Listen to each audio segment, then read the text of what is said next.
S'adressant à la troupe au cours du rassemblement général tenu ce mercredi au camp Alpha Diallo, le général Sekouba Konaté, président de la transition, chef de l'État par intérim, a touché du doigt les préoccupations majeures des forces armées guinéennes. Rassurant, dans une logique hors du commun, le général de brigade Sekouba Konaté a réitéré sa détermination ardente à mettre en place un véritable processus d'amélioration des conditions d'évolution du soldat. Dans cette logique, il a évoqué la construction des casernes, l'équipement, la révalorisation de l'indice salarial des militaires. Parlant de la retraite anticipée et du départ négocié du soldat, le général Sekouba Konaté a rendu public d'importantes mesures d'accompagnement devant satisfaire aux exigences du moment et aux opportunités qui s'y dégagent. Tout d'abord, vous savez que nous étions à Ouaga. Vous avez suivi les accords de Ouaga. Et nous ne pouvons pas rester aussi sans vous féliciter, vous encourager. Tout ce que nous faisons aujourd'hui, nous le faisons pour notre nation, pour que la paix puisse régner. Nous vous félicitons de votre vigilance, il faut le reconnaître. L'armée, c'est la famille, nous l'avons toujours dit. Dans l'armée, c'est la cohésion. Quand on est unis, on devient fort. Aujourd'hui, nous partons à l'ouverture. Nous connaissons les difficultés de l'armée, mais nous le savons et nous sommes très conscients de ça, que sans ouverture, nous ne pouvons pas régler tous vos problèmes. Parce que je l'ai dit une fois ici, qu'un pays fermé, sans ouverture, c'est les difficultés qui vont venir.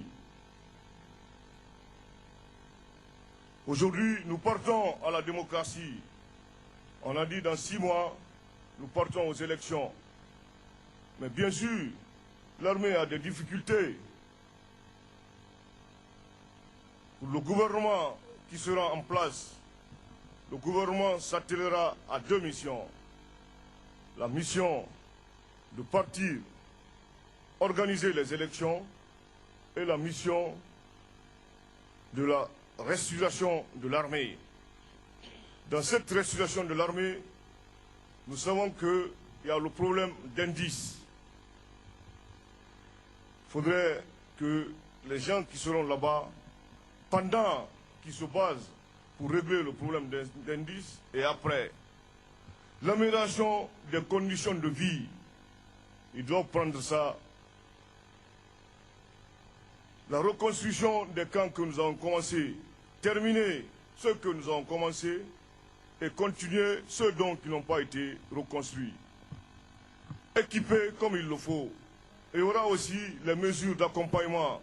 C'est pour cela que nous ne pouvons pas faire la retraite à l'heure là. Ceux qui doivent aller à la retraite, il faudrait qu'on leur donne les mesures d'accompagnement comme il le faut. Ceux dont aussi qui demanderont un départ volontaire, ils auront leurs mesures d'accompagnement. Et déjà, la plupart des contacts que nous avons eu à prendre, nous avons posé ces problèmes-là. Il faut équiper aussi l'armée comme il le faut. La formation, avoir des centres d'instruction aussi. Il faudrait aussi que notre armée puisse représenter notre pays dans les missions de la CEDEAO, de l'OUA et de l'ONU. Il le faut. Il faudrait que l'hiérarchie militaire puisse organiser les unités organiques comme il le faut. Parce que ces équipements-là doivent venir. En plus de ça, il y a la formation. Il y aura des bourses aussi. Parce que je l'ai dit ici, qu'un militaire mal formé est un criminel. Ça, c'est une vérité. Donc, il faut se former. il faut se former, pour que la démocratie puisse être garantie, pour que nous puissions répondre aux mêmes aspirations que les autres armées, telles que le Sénégal, le Gabon. Ça, c'est l'initiative, le point de vue, pour nous permettre, pour les jeunes générations et nous, l'ancienne génération, chacun à son compte. Je crois que dans ça, je me fais très bien comprendre.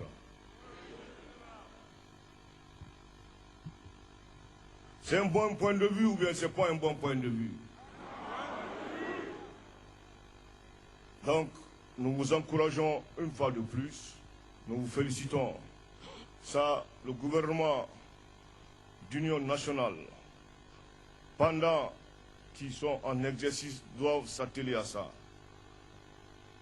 Après les élections, ceux qui viendront aussi, eux aussi, doivent continuer à consolider ces jalons qui seront posés. Parce que le soldat, c'est l'information. Il ne faudrait pas que nous restions en dehors sans venir vous donner ces informations-là. Que chacun mette ça dans sa tête. Il le faut. Parce que on ne peut pas rester enfermé comme ça. L'armée, la mission de l'armée, je le redis et je le dis toujours, c'est la défense de l'intégrité territoriale. C'est la sauvegarde de la démocratie. C'est la sauvegarde des citoyens. C'est la protection du peuple. Il nous faut, chacun de nous doit mettre ça en tête. Pour ceux aussi qui ne sont pas dans les rangs, nous leur demandons de revenir dans les rangs. Je crois que dans ça, je me fais comprendre. Parce qu'un groupe d'individus en dehors de l'armée n'est rien.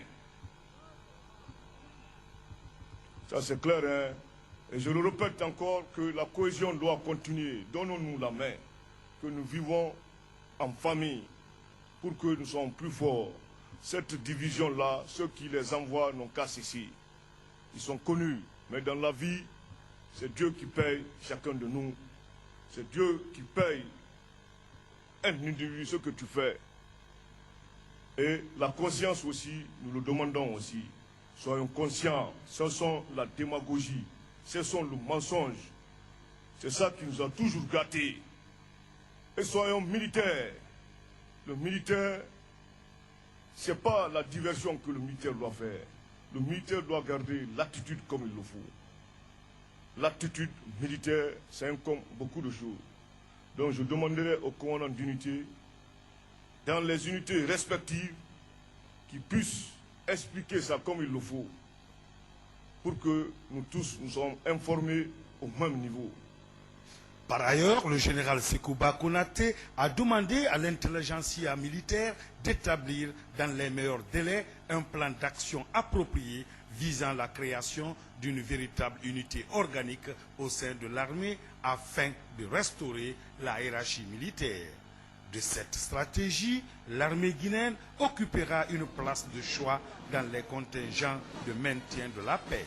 Ainsi, la Guinée sera plus présente au sein des forces déployées par la CEDEAO, l'Union africaine, l'ONU dans le cadre de la paix en Afrique et dans le monde. Enfin, le général Sékou Konaté a demandé aux officiers, sous-officiers et militaires de rang de resserrer les rangs et de garder l'esprit de solidarité.